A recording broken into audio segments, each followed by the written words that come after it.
Job, chapitre 1. Il y avait dans le pays d'Uz un homme qui s'appelait Job.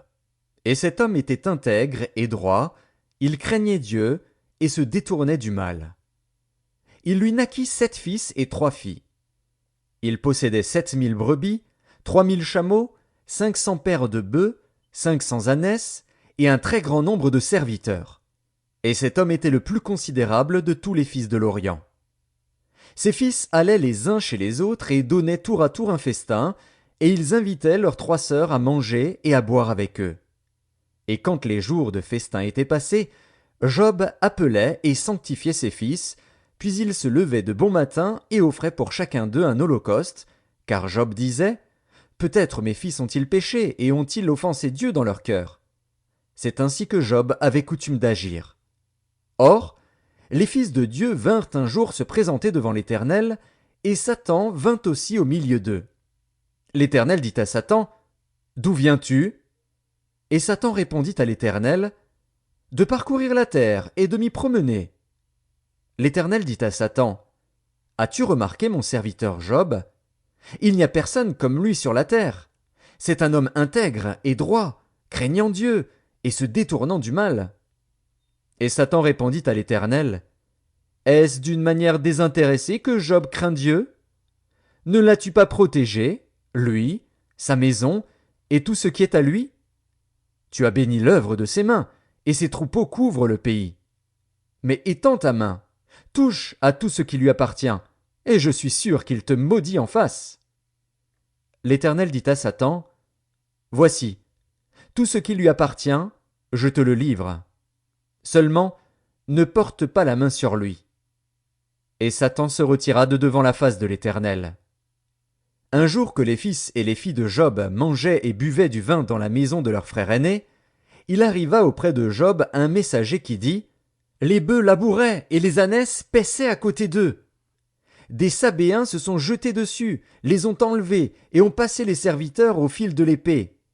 Et je me suis échappé, moi seul, pour t'en apporter la nouvelle. Il parlait encore, lorsqu'un autre vint et dit: Le feu de Dieu est tombé du ciel, a embrasé les brebis et les serviteurs, et les a consumés. Et je me suis échappé moi seul pour t'en apporter la nouvelle. Il parlait encore, lorsqu'un autre vint et dit: Des Chaldéens, formés en 3 bandes, se sont jetés sur les chameaux, les ont enlevés et ont passé les serviteurs au fil de l'épée. Et je me suis échappé moi seul pour t'en apporter la nouvelle. Il parlait encore, lorsqu'un autre vint et dit: Tes fils et tes filles mangeaient et buvaient du vin dans la maison de leur frère aîné, et voici, un grand vent est venu de l'autre côté du désert et a frappé contre les 4 coins de la maison. Elle s'est écroulée sur les jeunes gens, et ils sont morts. Et je me suis échappé moi seul pour t'en apporter la nouvelle. Alors Job se leva, déchira son manteau et se rasa la tête. Puis, se jetant par terre, il se prosterna et dit: Je suis sorti nu du sein de ma mère, et nu je retournerai dans le sein de la terre. L'Éternel a donné, et l'Éternel a ôté. Que le nom de l'Éternel soit béni. En tout cela, Job ne pécha point et n'attribua rien d'injuste à Dieu. Job, chapitre 2. Or, les fils de Dieu vinrent un jour se présenter devant l'Éternel, et Satan vint aussi au milieu d'eux se présenter devant l'Éternel. L'Éternel dit à Satan: D'où viens-tu? Et Satan répondit à l'Éternel: De parcourir la terre et de m'y promener. L'Éternel dit à Satan: As-tu remarqué mon serviteur Job? Il n'y a personne comme lui sur la terre. C'est un homme intègre et droit, craignant Dieu et se détournant du mal. Il demeure ferme dans son intégrité, et tu m'excites à le perdre sans motif. Et Satan répondit à l'Éternel: Peau pour peau. Tout ce que possède un homme, il le donne pour sa vie. Mais étends ta main, touche à ses os et à sa chair, et je suis sûr qu'il te maudit en face. L'Éternel dit à Satan: Voici, je te le livre. Seulement, épargne sa vie. Et Satan se retira de devant la face de l'Éternel. Puis il frappa Job d'un ulcère malin, depuis la plante du pied jusqu'au sommet de la tête. Et Job prit un tesson pour se gratter et s'assit sur la cendre. Sa femme lui dit: Tu demeures ferme dans ton intégrité. Maudis Dieu et meurs. Mais Job lui répondit, Tu parles comme une femme insensée. Quoi? Nous recevons de Dieu le bien, et nous ne recevrions pas aussi le mal? En tout cela Job ne pécha point par ses lèvres. Trois amis de Job, Éliphaz de Théman, Bildad de Shuar et Tsophar de Naama, apprirent tous les malheurs qui lui étaient arrivés. Ils se concertèrent et partirent de chez eux pour aller le plaindre et le consoler. Ayant de loin porté les regards sur lui, ils ne le reconnurent pas, et ils élevèrent la voix et pleurèrent. Ils déchirèrent leurs manteaux, et ils jetèrent de la poussière en l'air au-dessus de leur tête. Et ils se tinrent assis à terre auprès de lui 7 jours et 7 nuits, sans lui dire une parole, car ils voyaient combien sa douleur était grande. Job, chapitre 3. Après cela, Job ouvrit la bouche et maudit le jour de sa naissance. Il prit la parole et dit, Périsse le jour où je suis né, et la nuit qui dit, Un enfant mâle est conçu. Ce jour, qu'il se change en ténèbres, que Dieu n'en ait point souci dans le ciel, et que la lumière ne rayonne plus sur lui. Que l'obscurité et l'ombre de la mort s'en emparent, que des nuées établissent leur demeure au-dessus de lui, et que de noirs phénomènes l'épouvantent. Cette nuit, que les ténèbres en fassent leur proie, qu'elles disparaissent de l'année, qu'elles ne soient plus comptées parmi les mois. Que cette nuit devienne stérile, que l'allégresse en soit bannie. Qu'elle soit maudite par ceux qui maudissent les jours, par ceux qui savent exciter le Léviathan. Que les étoiles de son crépuscule s'obscurcissent, qu'elle attende en vain la lumière, et qu'elle ne voie point les paupières de l'aurore. Car elle n'a pas fermé le sein qui me conçut, ni dérobé la souffrance à mes regards. Pourquoi ne suis-je pas mort dans le ventre de ma mère? Pourquoi n'ai-je pas expiré au sortir de ses entrailles? Pourquoi ai-je trouvé des genoux pour me recevoir, et des mamelles pour m'allaiter? Je serai couché maintenant, je serai tranquille, je dormirai, je reposerai, avec les rois et les grands de la terre qui se bâtirent des mausolées, avec les princes qui avaient de l'or, et qui remplirent d'argent leurs demeures. Où je n'existerai pas, je serai comme un avorton caché, comme des enfants qui n'ont pas vu la lumière. Là ne s'agitent plus les méchants, et là se reposent ceux qui sont fatigués et sans force. Les captifs sont tous en paix, ils n'entendent pas la voix de l'oppresseur. Le petit et le grand sont là, et l'esclave n'est plus soumis à son maître. Pourquoi donne-t-il la lumière à celui qui souffre, et la vie à ceux qui ont l'amertume dans l'âme, qui espèrent en vain la mort, et qui la convoitent plus qu'un trésor, qui seraient transportés de joie et saisis d'allégresse s'ils trouvaient le tombeau? À l'homme qui ne sait où aller, et que Dieu cerne de toutes parts. Mes soupirs sont ma nourriture, et mes cris se répandent comme l'eau. Ce que je crains, c'est ce qui m'arrive. Ce que je redoute, c'est ce qui m'atteint. Je n'ai ni tranquillité, ni paix, ni repos, et le trouble s'est emparé de moi. Job, chapitre 4. Éliphaz de Théman prit la parole et dit, Si nous osons ouvrir la bouche, en seras-tu peiné? Mais qui pourrait garder le silence? Voici, tu as souvent enseigné les autres, tu as fortifié les mains languissantes, tes paroles ont relevé ceux qui chancelaient, tu as affermi les genoux qui pliaient. Et maintenant qu'il s'agit de toi, tu faiblis. Maintenant que tu es atteint, tu te troubles. Ta crainte de Dieu n'est-elle pas ton soutien? Ton espérance, n'est-ce pas ton intégrité? Cherche dans ton souvenir. Quel est l'innocent qui a péri? Quels sont les justes qui ont été exterminés? Pour moi, je l'ai vu, ceux qui labourent l'iniquité et qui sèment l'injustice en moissonnent les fruits. Ils périssent par le souffle de Dieu, ils sont consumés par le vent de sa colère, le rugissement des lions prend fin, les dents des lionceaux sont brisées, le lion périt faute de proie, et les petits de la lionne se dispersent. Une parole est arrivée furtivement jusqu'à moi, et mon oreille en a recueilli les sons légers. Au moment où les visions de la nuit agitent la pensée, quand les hommes sont livrés à un profond sommeil, je fus saisi de frayeur et d'épouvante, et tous mes os tremblèrent. Un esprit passa près de moi. Tous mes cheveux se hérissèrent. Une figure d'un aspect inconnu était devant mes yeux, et j'entendis une voix qui murmurait doucement. L'homme serait-il juste devant Dieu? Serait-il pur devant celui qui l'a fait? Si Dieu n'a pas confiance en ses serviteurs, s'il trouve de la folie chez ses anges, combien plus chez ceux qui habitent des maisons d'argile, qui tirent leur origine de la poussière et qui peuvent être écrasés comme un vermisseau. Du matin au soir ils sont brisés, ils périssent pour toujours, et nul n'y prend garde. Le fil de leur vie est coupé, ils meurent, et ils n'ont pas acquis la sagesse. Job, chapitre 5. Crie maintenant, qui te répondra? Auquel des saints t'adresseras-tu?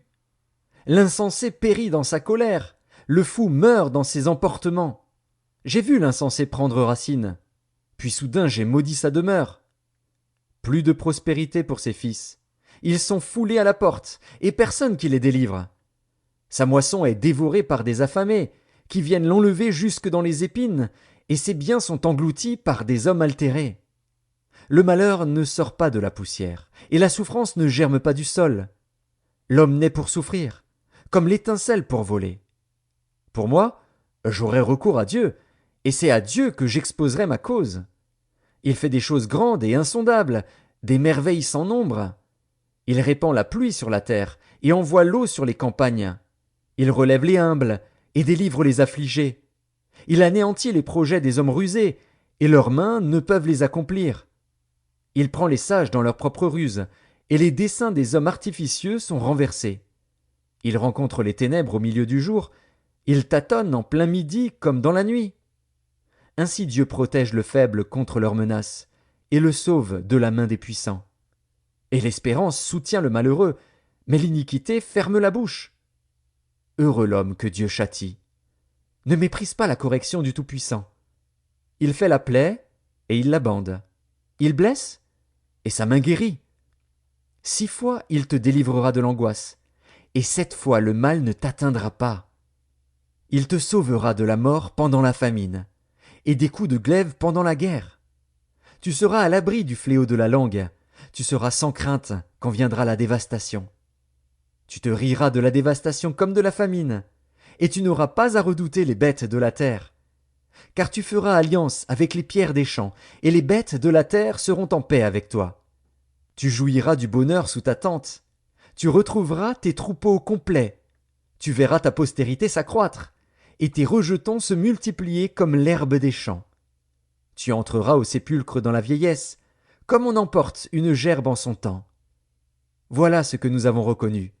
Voilà ce qui est. À toi d'entendre et de mettre à profit. Job, chapitre 6. Job prit la parole et dit: Oh, s'il était possible de peser ma douleur, et si toutes mes calamités étaient sur la balance, elles seraient plus pesantes que le sable de la mer. Voilà pourquoi mes paroles vont jusqu'à la folie. Car les flèches du Tout-Puissant m'ont percé, et mon âme en suce le venin. Les terreurs de Dieu se rangent en bataille contre moi. L'âne sauvage crie-t-il auprès de l'herbe tendre? Le bœuf mugit-il auprès de son fourrage? Peut-on manger ce qui est fade et sans sel? Y a-t-il de la saveur dans le blanc d'un œuf? Ce que je voudrais ne pas toucher, c'est là ma nourriture, si dégoûtante soit-elle. Puisse mon vœu s'accomplir, et Dieu veuille réaliser mon espérance. Qu'il plaise à Dieu de m'écraser, qu'il étende sa main et qu'il m'achève. Il me restera du moins une consolation, une joie dans les maux dont il m'accable. Jamais je n'ai transgressé les ordres du Saint. Pourquoi espérer quand je n'ai plus de force? Pourquoi attendre quand ma fin est certaine? Ma force est-elle une force de pierre? Mon corps est-il d'airain? Ne suis-je pas sans ressources, et le salut n'est-il pas loin de moi? Celui qui souffre a droit à la compassion de son ami, même quand il abandonnerait la crainte du Tout-Puissant. Mes frères sont perfides comme un torrent, comme le lit des torrents qui disparaissent. Les glaçons en troublent le cours, la neige s'y précipite. Viennent les chaleurs, et ils tarissent, les feux du soleil, et leur lit demeure à sec. Les caravanes se détournent de leur chemin, s'enfoncent dans le désert, et périssent. Les caravanes de Théma fixent le regard. Les voyageurs de Séba sont pleins d'espoir. Ils sont honteux d'avoir eu confiance. Ils restent confondus quand ils arrivent. Ainsi, vous êtes comme si vous n'existiez pas. Vous voyez mon angoisse, et vous en avez horreur. Vous ai-je dit, Donnez-moi quelque chose, faites en ma faveur des présents avec vos biens, délivrez-moi de la main de l'ennemi, rachetez-moi de la main des méchants. Instruisez-moi, et je me tairai. Faites-moi comprendre en quoi j'ai péché. Que les paroles vraies sont persuasives, mais que prouvent vos remontrances? Voulez-vous donc blâmer ce que j'ai dit, et ne voir que du vent dans les discours d'un désespéré? Vous accablez un orphelin, vous persécutez votre ami. Regardez-moi, je vous prie. Vous mentirai-je en face? Revenez, ne soyez pas injuste. Revenez, et reconnaissez mon innocence. Y a-t-il de l'iniquité sur ma langue? Et ma bouche ne discerne-t-elle pas le mal? Job, chapitre 7. Le sort de l'homme sur la terre est celui d'un soldat, et ses jours sont ceux d'un mercenaire. Comme l'esclave soupire après l'ombre, comme l'ouvrier attend son salaire, ainsi j'ai pour partage des mois de douleur, j'ai pour mon lot des nuits de souffrance. Je me couche, et je dis, quand me lèverai-je? Quand finira la nuit? Et je suis rassasié d'agitation jusqu'au point du jour. Mon corps se couvre de verre et d'une croûte terreuse, ma peau se crevasse et se dissout. Mes jours sont plus rapides que la navette du tisserand, ils s'évanouissent. Plus d'espérance. Souviens-toi que ma vie est un souffle. Mes yeux ne reverront pas le bonheur. L'œil qui me regarde ne me regardera plus. Ton œil me cherchera, et je ne serai plus. Comme la nuée se dissipe et s'en va, celui qui descend au séjour des morts ne remontera pas. Il ne reviendra plus dans sa maison, et le lieu qu'il habitait ne le connaîtra plus. C'est pourquoi je ne retiendrai point ma bouche. Je parlerai dans l'angoisse de mon cœur. Je me plaindrai dans l'amertume de mon âme. Suis-je une mer, ou un monstre marin, pour que tu établisses tes gardes autour de moi? Quand je dis « mon lit me soulagera, ma couche calmera mes douleurs », c'est alors que tu m'effrayes par des songes, que tu m'épouvantes par des visions. Ah! Je voudrais être étranglé, je voudrais la mort plutôt que ces eaux. Je les méprise. Je ne vivrai pas toujours. Laisse-moi, car ma vie n'est qu'un souffle. Qu'est-ce que l'homme, pour que tu en fasses tant de cas, pour que tu daignes prendre garde à lui, pour que tu le visites tous les matins, pour que tu l'éprouves à tous les instants? Quand cesseras-tu d'avoir le regard sur moi? Quand me laisseras-tu le temps d'avaler ma salive? Si j'ai péché, qu'ai-je pu te faire, gardien des hommes? Pourquoi me mettre en butte à tes traits? Pourquoi me rendre à charge à moi-même? Que ne pardonnes-tu mon péché, et que n'oublies-tu mon iniquité? Car je vais me coucher dans la poussière. Tu me chercheras, et je ne serai plus. Job, chapitre 8. Bildad de Shuar prit la parole et dit: Jusqu'à quand veux-tu discourir de la sorte? Et les paroles de ta bouche seront-elles un vent impétueux? Dieu renverserait-il le droit? Le Tout-Puissant renverserait-il la justice? Si tes fils ont péché contre lui, il les a livrés à leur péché. Mais toi, si tu as recours à Dieu, si tu implores le Tout-Puissant, si tu es juste et droit, certainement alors il veillera sur toi et rendra le bonheur à ton innocente demeure. Ton ancienne prospérité semblera peu de chose, celle qui t'est réservée sera bien plus grande. Interroge ceux des générations passées, sois attentif à l'expérience de leur père. Car nous sommes d'hier, et nous ne savons rien, nos jours sur la terre ne sont qu'une ombre. Ils t'instruiront, ils te parleront, ils tireront de leur cœur ces sentences. Le jonc croît-il sans marais? Le roseau croît-il sans humidité? Encore vert et sans qu'on le coupe, il sèche plus vite que toutes les herbes. Ainsi arrive-t-il à tous ceux qui oublient Dieu, et l'espérance de l'impie périra. Son assurance est brisée, son soutien est une toile d'araignée. Il s'appuie sur sa maison, et elle n'est pas ferme. Il s'y cramponne, et elle ne résiste pas. Dans toute sa vigueur, en plein soleil, il étend ses rameaux sur son jardin. Il entrelace ses racines parmi les pierres, il pénètre jusque dans les murailles. L'arrache-t-on du lieu qu'il occupe? Ce lieu le renie. Je ne t'ai point connu. Tels sont les délices que ses voies lui procurent. Puis sur le même sol, d'autres s'élèvent après lui. Non, Dieu ne rejette point l'homme intègre, et il ne protège point les méchants. Il remplira ta bouche de cris de joie, et tes lèvres de chants d'allégresse. Tes ennemis seront couverts de honte. La tente des méchants disparaîtra. Job, chapitre 9. Job prit la parole et dit: Je sais bien qu'il en est ainsi. Comment l'homme serait-il juste devant Dieu? S'il voulait contester avec lui, sur 1000 choses il ne pourrait répondre à une seule. À lui la sagesse et la toute-puissance. Qui lui résisterait impunément? Il transporte soudain les montagnes, il les renverse dans sa colère. Il secoue la terre sur sa base, et ses colonnes sont ébranlées. Il commande au soleil, et le soleil ne paraît pas. Il met un sceau sur les étoiles.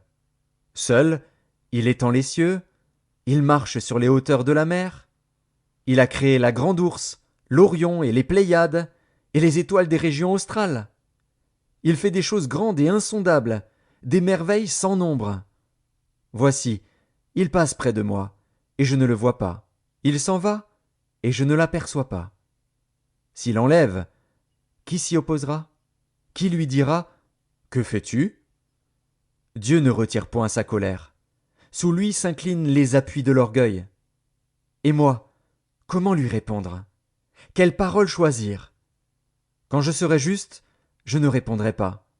Je ne puis qu'implorer mon juge. Et quand il m'exaucerait, si je l'invoque, je ne croirais pas qu'il eût écouté ma voix, lui qui m'assaille comme par une tempête, qui multiplie sans raison mes blessures, qui ne me laisse pas respirer, qui me rassasie d'amertume. Recourir à la force? Il est tout-puissant. À la justice? Qui me fera comparaître? Suis-je juste? Ma bouche me condamnera. Suis-je innocent? Il me déclarera coupable. Innocent. Je le suis. Mais je ne tiens pas à la vie. Je méprise mon existence. Qu'importe après tout, car, j'ose le dire, il détruit l'innocent comme le coupable. Si du moins le fléau donnait soudain la mort. Mais il se rit des épreuves de l'innocent. La terre est livrée aux mains de l'impie. Il voile la face des juges. Si ce n'est pas lui, qui est-ce donc? Mes jours sont plus rapides qu'un courrier. Il fuit sans avoir vu le bonheur. Il passe comme les navires de jonc, comme l'aigle qui fond sur sa proie. Si je dis: Je veux oublier mes souffrances, laisser ma tristesse, reprendre courage, je suis effrayé de toutes mes douleurs. Je sais que tu ne me tiendras pas pour innocent. Je serai jugé coupable. Pourquoi me fatiguer en vain? Quand je me laverai dans la neige, quand je purifierai mes mains avec du savon, tu me plongerais dans la fange, et mes vêtements m'auraient en horreur. Il n'est pas un homme comme moi, pour que je lui réponde, pour que nous allions ensemble en justice. Il n'y a pas entre nous d'arbitre qui pose sa main sur nous deux. Qu'il retire sa verge de dessus moi, que ses terreurs ne me troublent plus. Alors je parlerai et je ne le craindrai pas. Autrement, je ne suis point à moi-même. Job, chapitre 10. Mon âme est dégoûtée de la vie. Je donnerai cours à ma plainte. Je parlerai dans l'amertume de mon âme. Je dis à Dieu: Ne me condamne pas. Fais-moi savoir pourquoi tu me prends à partie. Te paraît-il bien de maltraiter, de repousser l'ouvrage de tes mains, et de faire briller ta faveur sur le conseil des méchants? As-tu des yeux de chair? Vois-tu comme voit un homme? Tes jours sont-ils comme les jours de l'homme, et tes années comme ses années, pour que tu recherches mon iniquité, pour que tu t'enquières de mon péché, sachant bien que je ne suis pas coupable, et que nul ne peut me délivrer de ta main? Tes mains m'ont formé, elles m'ont créé, elles m'ont fait tout entier, et tu me détruirais. Souviens-toi que tu m'as façonné comme de l'argile. Voudrais-tu de nouveau me réduire en poussière? Ne m'as-tu pas coulé comme du lait? Ne m'as-tu pas caillé comme du fromage? Tu m'as revêtu de peau et de chair, tu m'as tissé d'eau et de nerfs. Tu m'as accordé ta grâce avec la vie.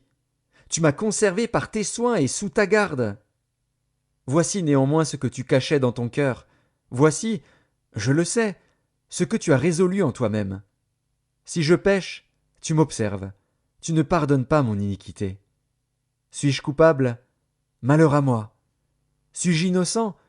Je n'ose lever la tête. rassasié de honte et absorbé dans ma misère. Et si j'ose la lever, tu me poursuis comme un lion, tu me frappes encore par des prodiges. Tu m'opposes de nouveaux témoins, tu multiplies tes fureurs contre moi, tu m'assailles d'une succession de calamités. Pourquoi m'as-tu fait sortir du sein de ma mère? Je serais mort, et aucun œil ne m'aurait vu. Je serais comme si je n'eusse pas existé, et j'aurais passé du ventre de ma mère au sépulcre. Mes jours ne sont-ils pas en petit nombre? Qu'il me laisse, qu'il se retire de moi, et que je respire un peu, avant que je m'en aille, pour ne plus revenir, dans le pays des ténèbres et de l'ombre de la mort, pays d'une obscurité profonde, où règne l'ombre de la mort et la confusion, et où la lumière est semblable aux ténèbres. Job, chapitre 11. Tsophar de Naama prit la parole et dit: Cette multitude de paroles ne trouvera-t-elle point de réponse, et suffira-t-il d'être un discoureur pour avoir raison? Tes vains propos feront-ils taire les gens? Te moqueras-tu, sans que personne te confonde? Tu dis: Ma manière de voir est juste, et je suis pur à tes yeux. Oh! Si Dieu voulait parler, s'il ouvrait les lèvres pour te répondre, et s'il te révélait les secrets de sa sagesse, de son immense sagesse, tu verrais alors qu'il ne te traite pas selon ton iniquité. Prétends-tu sonder les pensées de Dieu, parvenir à la connaissance parfaite du Tout-Puissant? Elle est aussi haute que les cieux. Que feras-tu? Plus profonde que le séjour des morts. Que sauras-tu? La mesure en est plus longue que la terre. Elle est plus large que la mer. S'il passe, s'il saisit, s'il traîne à son tribunal, qui s'y opposera? Car il connaît les vicieux, il voit facilement les coupables. L'homme, au contraire, a l'intelligence d'un fou, il est né comme le petit d'un âne sauvage. Pour toi, dirige ton cœur vers Dieu, étends vers lui tes mains. Éloigne-toi de l'iniquité, et ne laisse pas habiter l'injustice sous ta tente. Alors tu lèveras ton front sans tache, tu seras ferme et sans crainte. Tu oublieras tes souffrances, tu t'en souviendras comme des eaux écoulées. Tes jours auront plus d'éclat que le soleil à son midi, tes ténèbres seront comme la lumière du matin. Tu seras plein de confiance, et ton attente ne sera plus vaine.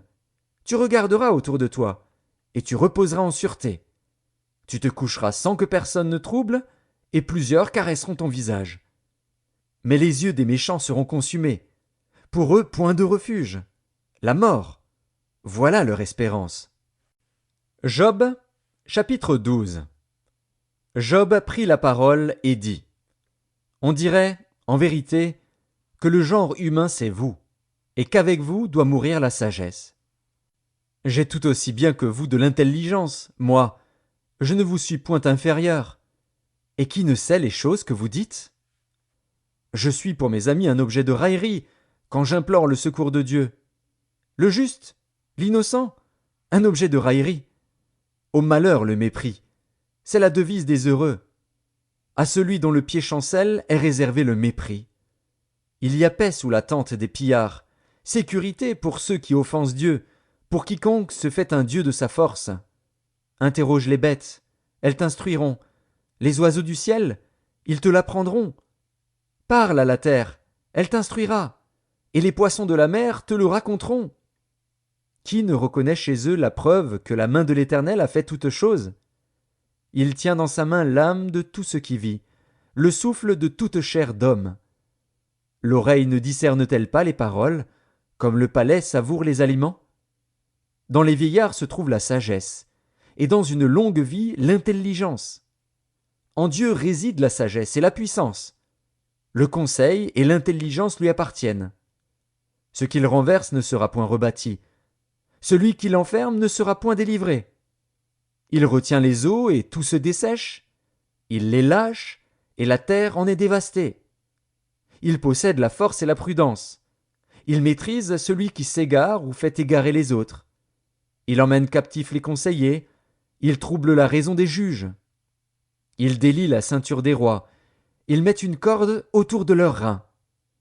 Il emmène captifs les sacrificateurs. Il fait tomber les puissants.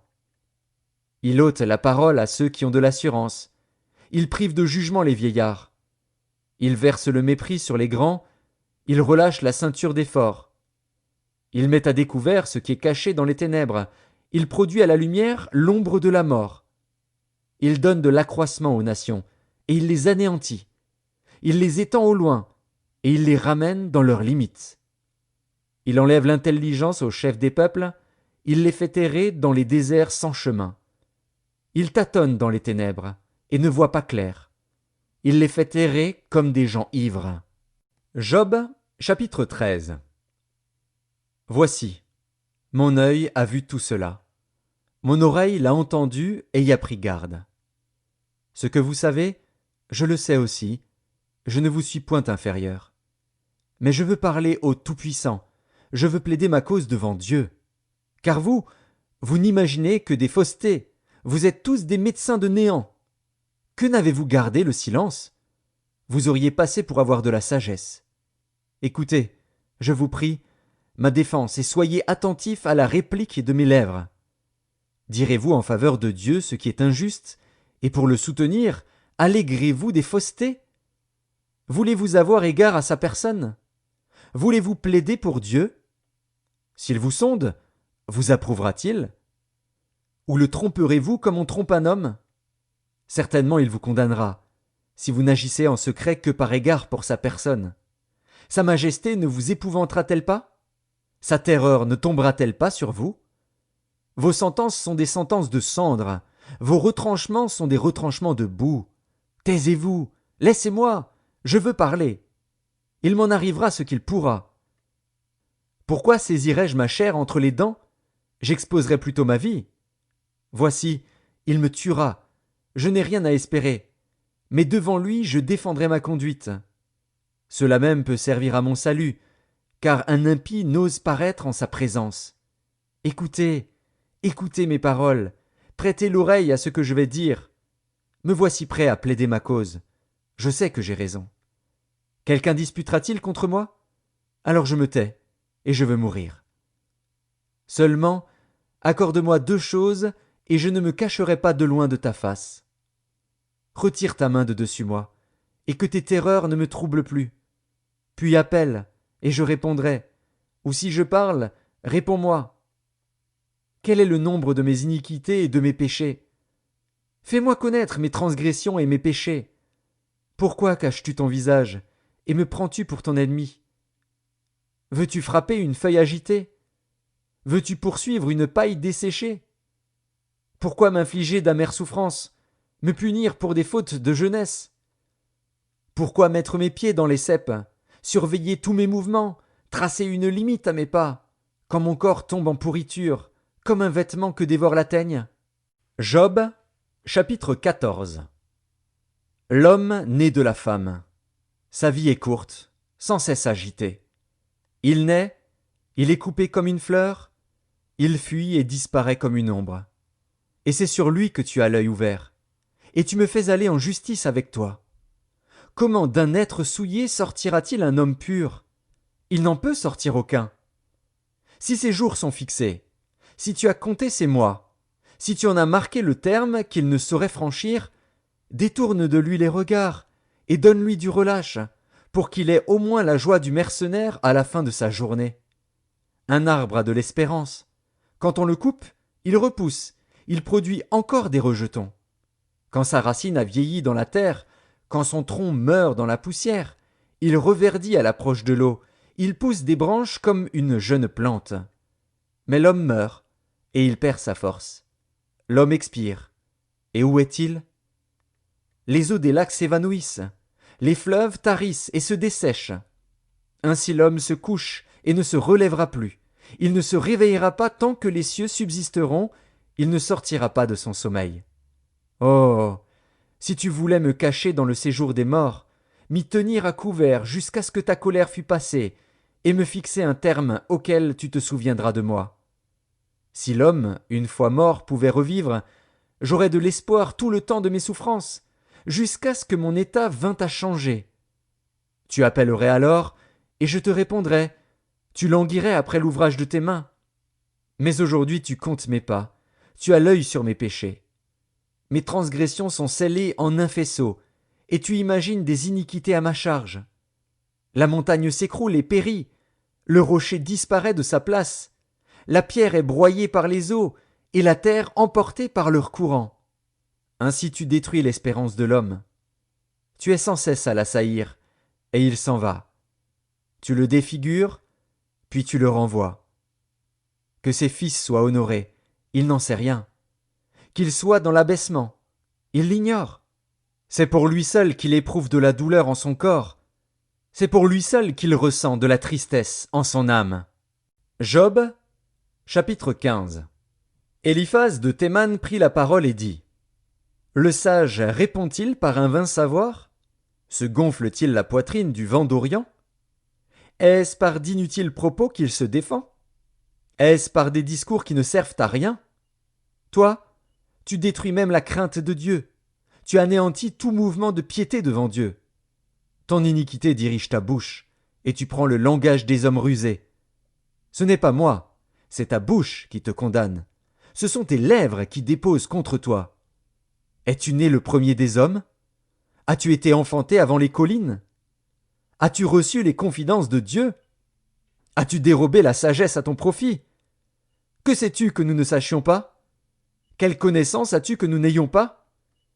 Il y a parmi nous des cheveux blancs, des vieillards, plus riches de jours que ton père.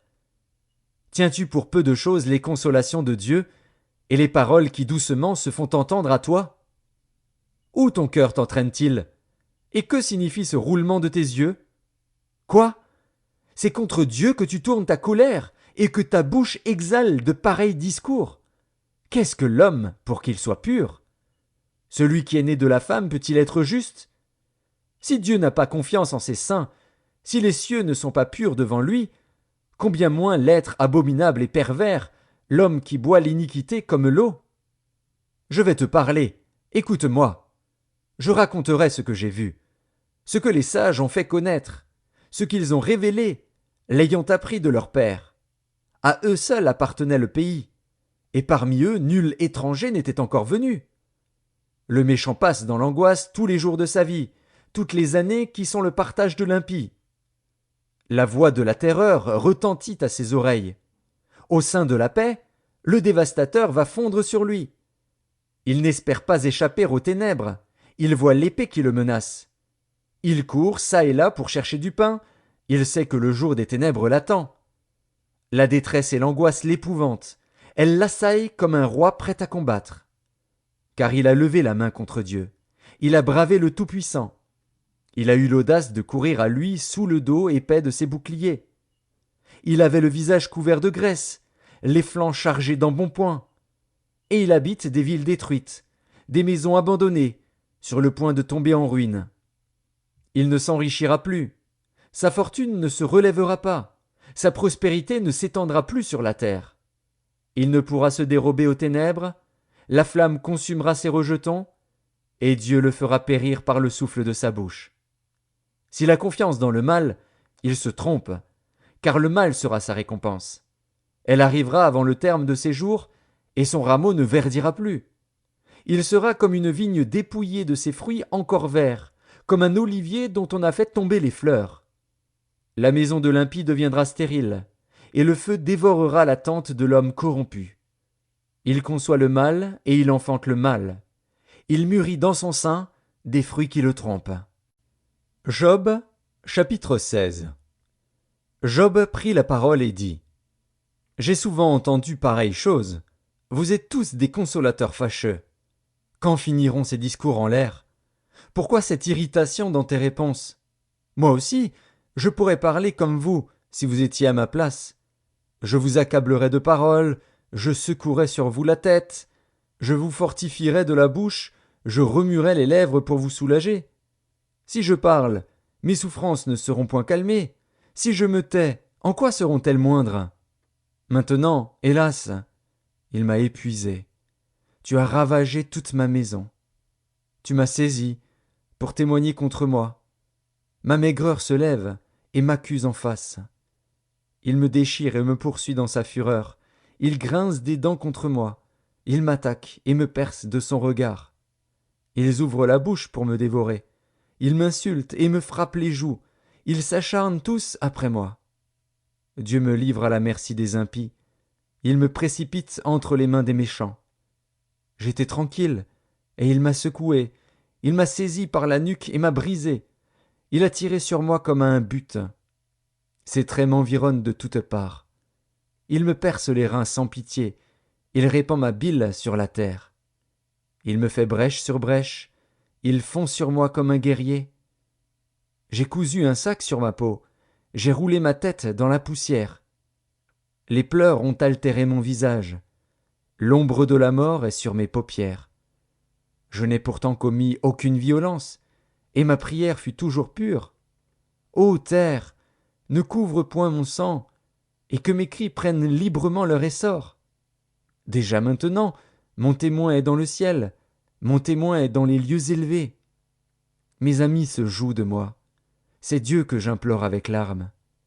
Puisse-t-il donner à l'homme raison contre Dieu, et au Fils de l'homme contre ses amis?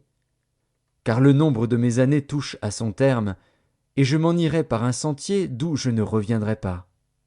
Job, chapitre 17. Mon souffle se perd, mes jours s'éteignent, le sépulcre m'attend. Je suis environné de moqueurs, et mon œil doit contempler leurs insultes. Sois auprès de toi-même ma caution, autrement, qui répondrait pour moi? Car tu as fermé leur cœur à l'intelligence, aussi ne les laisseras-tu pas triompher. On invite ses amis au partage du butin, et l'on a des enfants dont les yeux se consument. Il m'a rendu la fable des peuples, et ma personne est un objet de mépris. Mon œil est obscurci par la douleur, tous mes membres sont comme une ombre. Les hommes droits en sont stupéfaits, et l'innocent se soulève contre l'impie. Le juste néanmoins demeure ferme dans sa voie. Celui qui a les mains pures se fortifie de plus en plus. Mais vous tous, revenez à vos mêmes discours, et je ne trouverai pas un sage parmi vous. Quoi? Mes jours sont passés, mes projets sont anéantis, les projets qui remplissaient mon cœur. Et ils prétendent que la nuit c'est le jour, que la lumière est proche quand les ténèbres sont là. C'est le séjour des morts que j'attends pour demeure, c'est dans les ténèbres que je dresserai ma couche. Je crie à la fosse, tu es mon père, et au ver, vous êtes ma mère et ma sœur. Mon espérance, où donc est-elle? Mon espérance, qui peut la voir? Elle descendra vers les portes du séjour des morts, quand nous irons ensemble reposer dans la poussière. Job, chapitre 18. Bildad de Shuar prit la parole et dit: Quand mettrez-vous un terme à ces discours? Ayez de l'intelligence, puis nous parlerons. Pourquoi sommes-nous regardés comme des bêtes? Pourquoi ne sommes-nous à vos yeux que des brutes? Ô toi qui te déchires dans ta fureur, faut-il, à cause de toi, que la terre devienne déserte? Faut-il que les rochers disparaissent de leur place? La lumière du méchant s'éteindra, et la flamme qui en jaillit cessera de briller. La lumière s'obscurcira sous sa tente, et sa lampe au-dessus de lui s'éteindra. Ses pas assurés seront à l'étroit, malgré ses efforts, il tombera. Car il met les pieds sur un filet, il marche dans les mailles. Il est saisi au piège par le talon, et le filet s'empare de lui. Le cordeau est caché dans la terre, et la trappe est sur son sentier. Des terreurs l'assiègent, l'entourent, le poursuivent par derrière. La faim consume ses forces, la misère est à ses côtés. Les parties de sa peau sont l'une après l'autre dévorées, ses membres sont dévorés par le premier-né de la mort. Il est arraché de sa tente où il se croyait en sûreté, il se traîne vers le roi des épouvantements. Nul des siens n'habite sa tente, le soufre est répandu sur sa demeure. En bas, ses racines se dessèchent. En haut, ses branches sont coupées. Sa mémoire disparaît de la terre, son nom n'est plus sur la face des champs. Il est poussé de la lumière dans les ténèbres, il est chassé du monde. Il ne laisse ni descendants, ni postérité parmi son peuple, ni survivants dans les lieux qu'il habitait. Les générations à venir seront étonnées de sa ruine, et la génération présente sera saisie d'effroi. Point d'autre destinée pour le méchant, point d'autre sort pour qui ne connaît pas Dieu. Job, chapitre 19. Job prit la parole et dit: Jusques à quand affligerez-vous mon âme, et m'écraserez-vous de vos discours? Voilà 10 fois que vous m'outragez. N'avez-vous pas honte de m'étourdir ainsi? Si réellement j'ai péché, seul j'en suis responsable. Pensez-vous me traiter avec hauteur? Pensez-vous démontrer que je suis coupable? Sachez alors que c'est Dieu qui me poursuit et qui m'enveloppe de son filet. Voici, je crie à la violence, et nul ne répond. J'implore justice, et point de justice. Il m'a fermé toute issue, et je ne puis passer. Il a répandu des ténèbres sur mes sentiers. Il m'a dépouillé de ma gloire. Il a enlevé la couronne de ma tête. Il m'a brisé de toutes parts, et je m'en vais. Il a arraché mon espérance comme un arbre. Il s'est enflammé de colère contre moi. Il m'a traité comme l'un de ses ennemis. Ses troupes se sont de concert mises en marche. Elles se sont frayé leur chemin jusqu'à moi. Elles ont campé autour de ma tente. Il a éloigné de moi mes frères, et mes amis se sont détournés de moi. Je suis abandonné de mes proches, je suis oublié de mes intimes. Je suis un étranger pour mes serviteurs et mes servantes, je ne suis plus à leurs yeux qu'un inconnu. J'appelle mon serviteur, et il ne répond pas. Je le supplie de ma bouche, et c'est en vain. Mon humeur est à charge à ma femme, et ma plainte au fils de mes entrailles. Je suis méprisé même par des enfants. Si je me lève, je reçois leurs insultes. Ceux que j'avais pour confidents m'ont en horreur, ceux que j'aimais se sont tournés contre moi. Mes os sont attachés à ma peau et à ma chair, il ne me reste que la peau des dents. Ayez pitié de moi, vous, mes amis, car la main de Dieu m'a frappé. Pourquoi me poursuivre comme Dieu me poursuit? Pourquoi vous montrer insatiable de ma chair?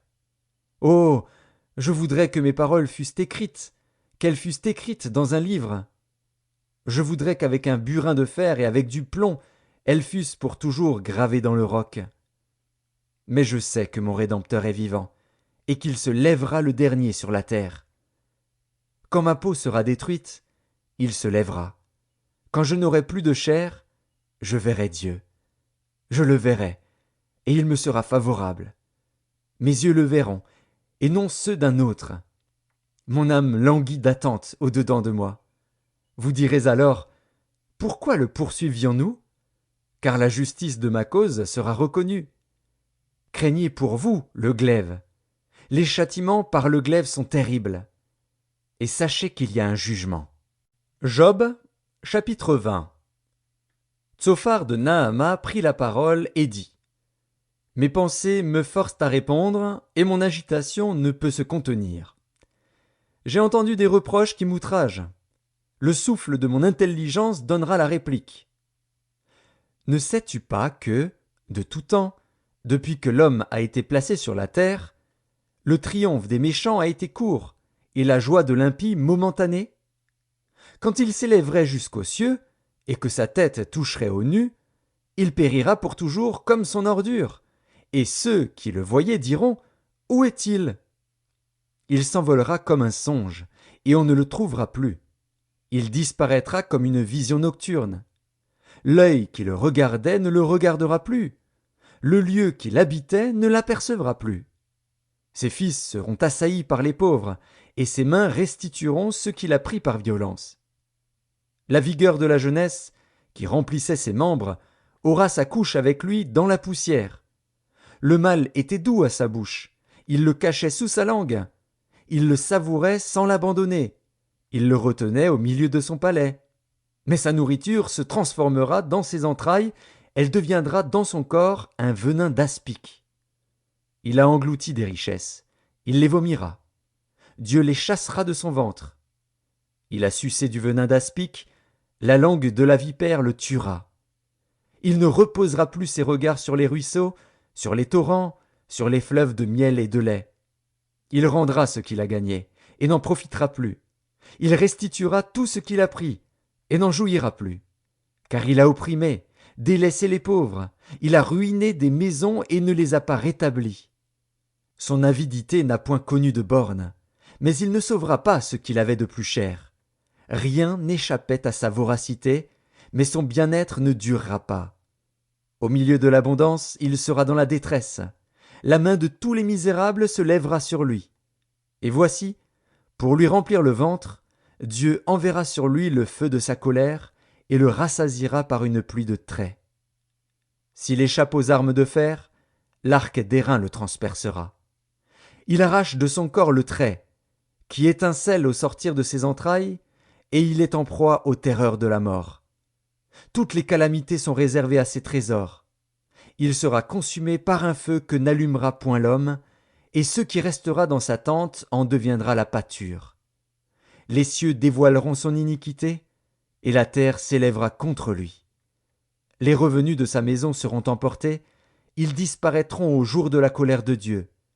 Telle est la part que Dieu réserve aux méchants, tel est l'héritage que Dieu lui destine. Job, chapitre 21. Job prit la parole et dit : Écoutez, écoutez mes paroles, donnez-moi seulement cette consolation. Laissez-moi parler, je vous prie. Et, quand j'aurai parlé, tu pourras te moquer. Est-ce contre un homme que se dirige ma plainte ? Et pourquoi mon âme ne serait-elle pas impatiente ? Regardez-moi, soyez étonnés, et mettez la main sur la bouche. Quand j'y pense, cela m'épouvante, et un tremblement saisit mon corps. Pourquoi les méchants vivent-ils ? Pourquoi les voit-on vieillir et accroître leur force ? Leur postérité s'affermit avec eux, et en leur présence, leurs rejetons prospèrent sous leurs yeux. Dans leur maison règne la paix, sans mélange de crainte. La verge de Dieu ne vient pas les frapper. Leurs taureaux sont vigoureux et féconds, leurs génisses conçoivent et n'avortent point. Ils laissent courir leurs enfants comme des brebis, et les enfants prennent leurs ébats. Ils chantent au son du tambourin et de la harpe, ils se réjouissent au son du chalumeau. Ils passent leurs jours dans le bonheur, et ils descendent en un instant au séjour des morts. Ils disaient pourtant à Dieu : Retire-toi de nous, nous ne voulons pas connaître tes voies. Qu'est-ce que le Tout-Puissant pour que nous le servions ? Que gagnerions-nous à lui adresser nos prières ? Quoi donc ? Ne sont-ils pas en possession du bonheur ? Loin de moi le conseil des méchants. Mais arrive-t-il souvent que leurs lampes s'éteignent, que la misère fonde sur eux, que Dieu leur distribue leur part dans sa colère, qu'ils soient comme la paille emportée par le vent, comme la balle enlevée par le tourbillon ? Est-ce pour les fils que Dieu réserve le châtiment du Père ? Mais c'est lui que Dieu devrait punir, pour qu'il le sente. C'est lui qui devrait contempler sa propre ruine, c'est lui qui devrait boire la colère du Tout-Puissant. Car, que lui importe sa maison après lui, quand le nombre de ses mois est achevé ?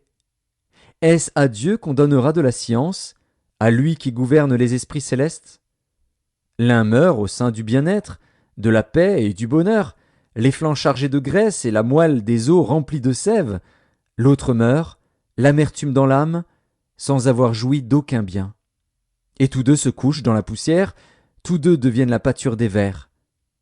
Je sais bien quelles sont vos pensées, quel jugement inique vous portez sur moi.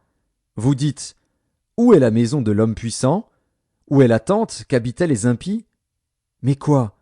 N'avez-vous point interrogé les voyageurs, et voulez-vous méconnaître ce qu'ils prouvent ?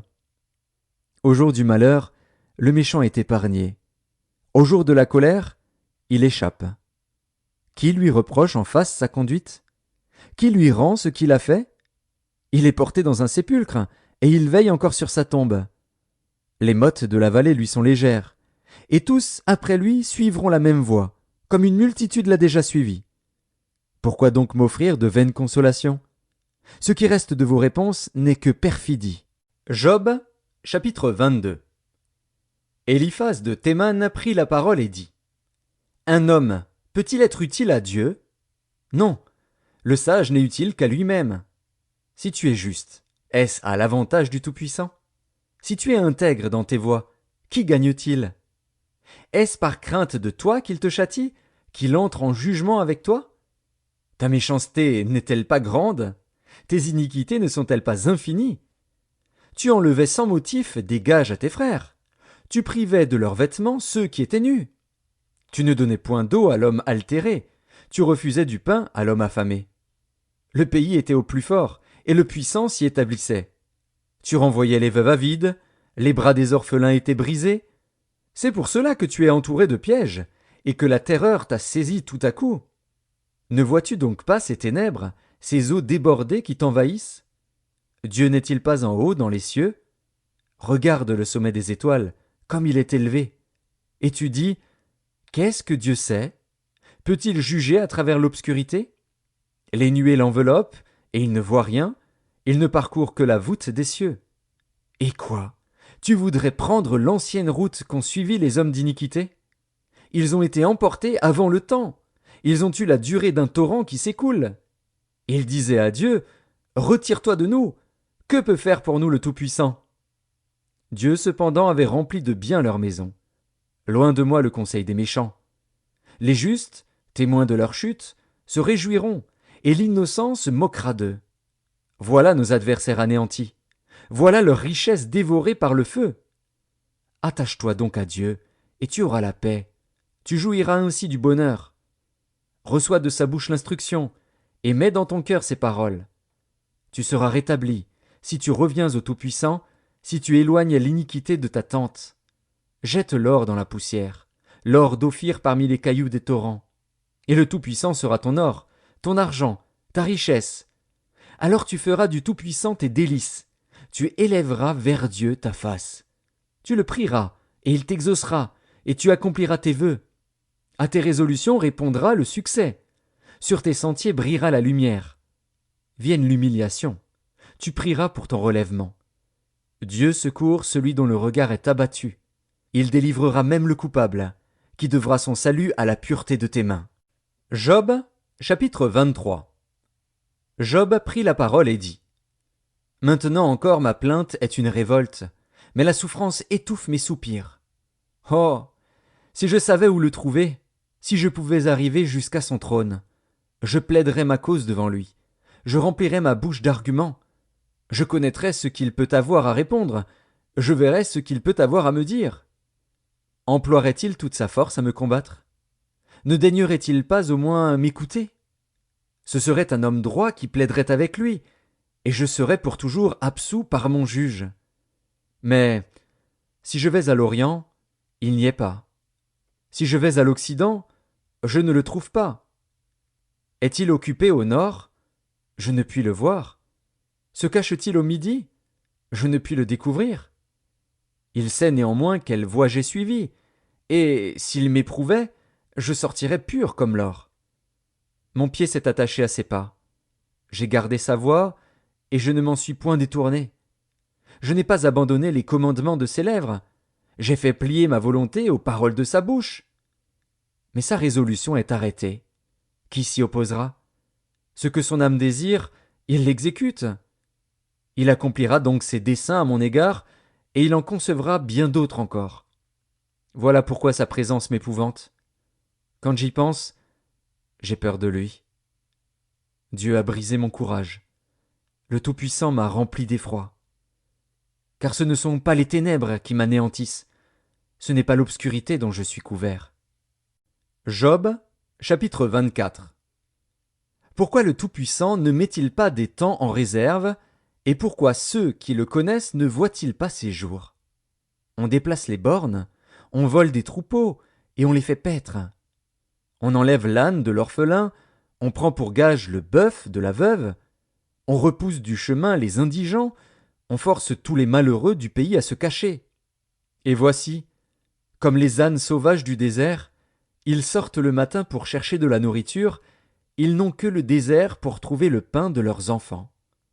Ils coupent le fourrage qui reste dans les champs, ils grappillent dans la vigne de l'impie.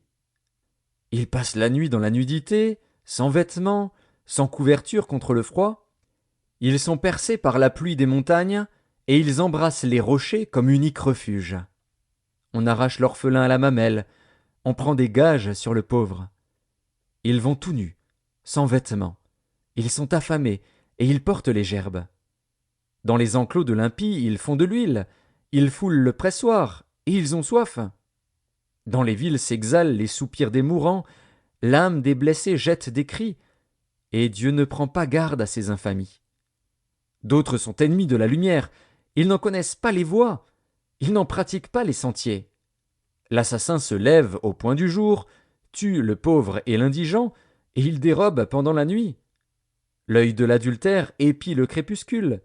Personne ne me verra, dit-il, et il met un voile sur sa figure. La nuit, ils forcent les maisons. Le jour, ils se tiennent enfermés. Ils ne connaissent pas la lumière. Pour eux, le matin, c'est l'ombre de la mort. Ils en éprouvent toutes les terreurs. Et quoi? L'impie est d'un poids léger sur la face des eaux.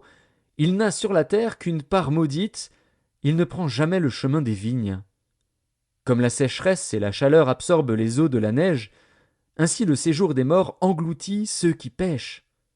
Quoi? Le sein maternel l'oublie. Les vers en font leur délice. On ne se souvient plus de lui. L'impie est brisé comme un arbre. Lui qui dépouille la femme stérile et sans enfant, lui qui ne répand aucun bienfait sur la veuve. Non. Dieu par sa force prolonge les jours des violents, et les voilà debout quand ils désespéraient de la vie. Il leur donne de la sécurité et de la confiance. Il a les regards sur leur voie. Ils se sont élevés, et en un instant ils ne sont plus. Ils tombent, ils meurent comme tous les hommes. Ils sont coupés comme la tête des épis. S'il n'en est pas ainsi, qui me démentira? Qui réduira mes paroles à néant? Job, chapitre 25. Bildad de Shuar prit la parole et dit: La puissance et la terreur appartiennent à Dieu. Il fait régner la paix dans ses hautes régions. Ses armées ne sont-elles pas innombrables?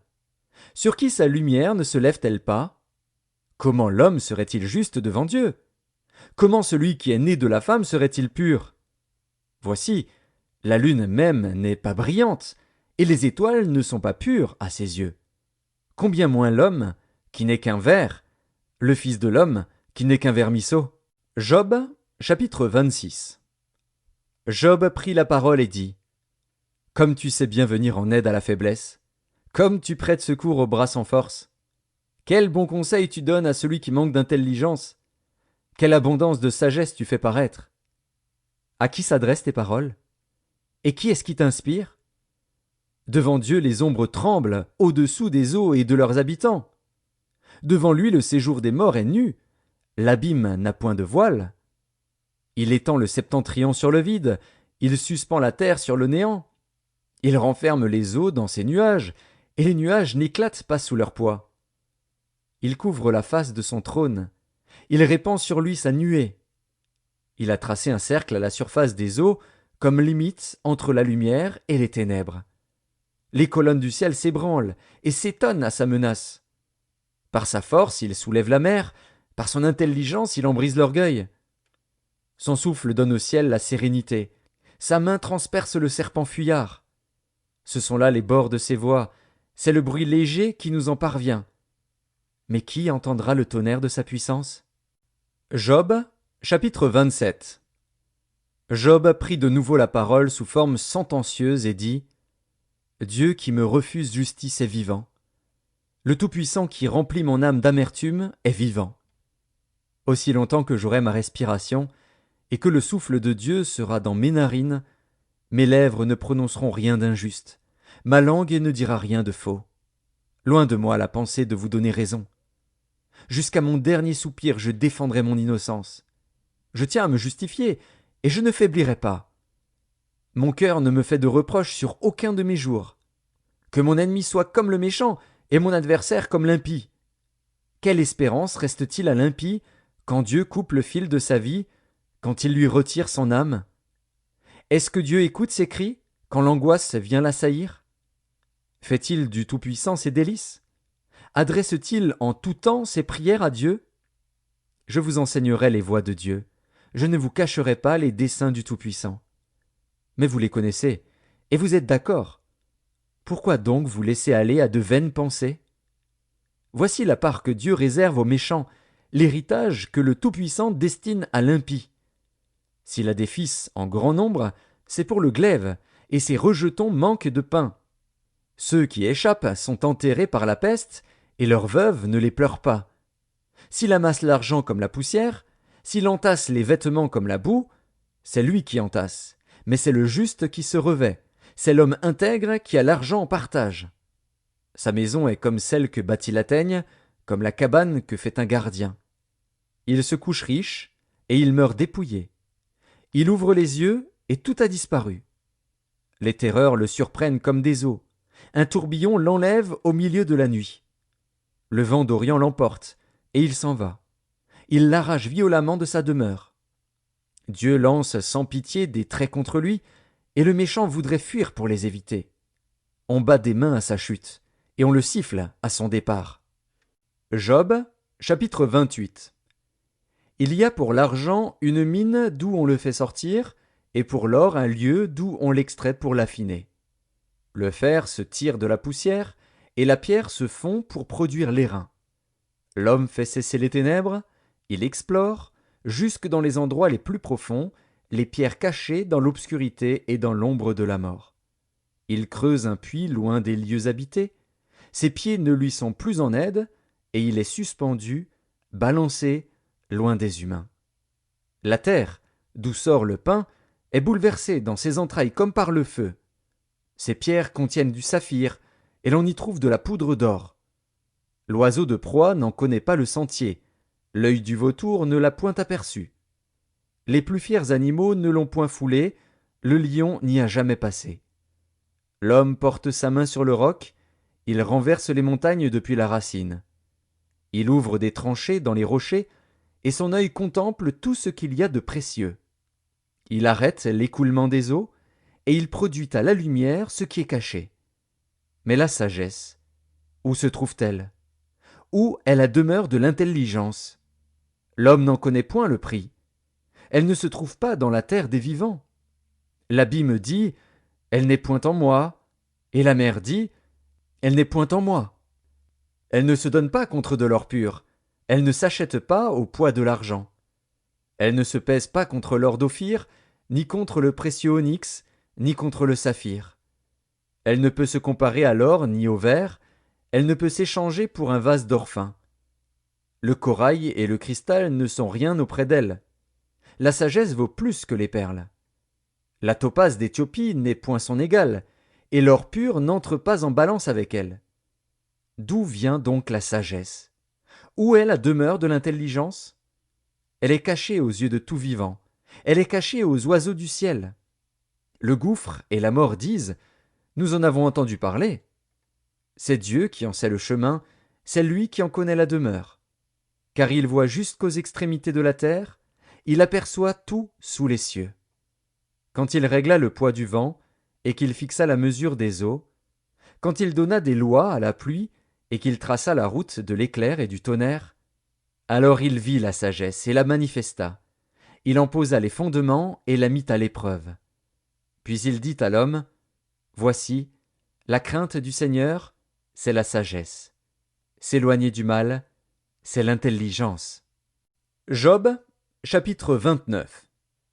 Job prit de nouveau la parole sous forme sentencieuse et dit, oh, que ne puis-je être comme au mois du passé, comme au jour où Dieu me gardait, quand sa lampe brillait sur ma tête et que sa lumière me guidait dans les ténèbres?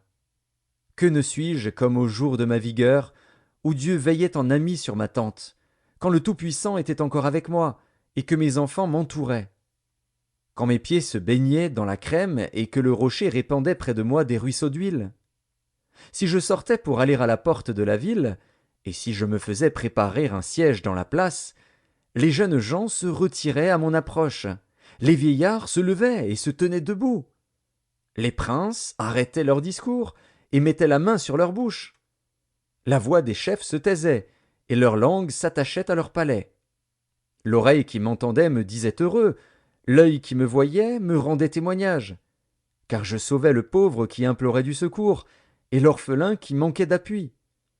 La bénédiction du malheureux venait sur moi. Je remplissais de joie le cœur de la veuve. Je me revêtais de la justice et je lui servais de vêtements. J'avais ma droiture pour manteau et pour turban. J'étais l'œil de l'aveugle et le pied du boiteux. J'étais le père des misérables. J'examinais la cause de l'inconnu. Je brisais la mâchoire de l'injuste et j'arrachais de ses dents la proie. Alors je disais, je mourrai dans mon nid. Mes jours seront abondants comme le sable. L'eau pénétrera dans mes racines, la rosée passera la nuit sur mes branches. Ma gloire reverdira sans cesse, et mon arc rajeunira dans ma main. On m'écoutait, et l'on restait dans l'attente. On gardait le silence devant mes conseils. Après mes discours, nul ne répliquait, et ma parole était pour tous une bienfaisante rosée. Ils comptaient sur moi comme sur la pluie. Ils ouvraient la bouche comme pour une pluie du printemps. Je leur souriais quand ils perdaient courage, et l'on ne pouvait chasser la sérénité de mon front. J'aimais à aller vers eux, et je m'asseyais à leur tête. J'étais comme un roi au milieu d'une troupe, comme un consolateur auprès des affligés. Job, chapitre 30. Et maintenant, je suis la risée de plus jeunes que moi, de ceux dont je dédaignais de mettre les pères parmi les chiens de mon troupeau. Mais à quoi me servirait la force de leurs mains? Ils sont incapables d'atteindre la vieillesse.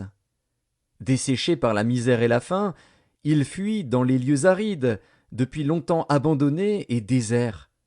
Ils arrachent près des arbrisseaux les herbes sauvages, et ils n'ont pour pain que la racine des genêts. On les chasse du milieu des hommes, on crie après eux comme après des voleurs. Ils habitent dans d'affreuses vallées, dans les cavernes de la terre et dans les rochers. Ils hurlent parmi les buissons, ils se rassemblent sous les ronces. Êtres vils et méprisés, on les repousse du pays.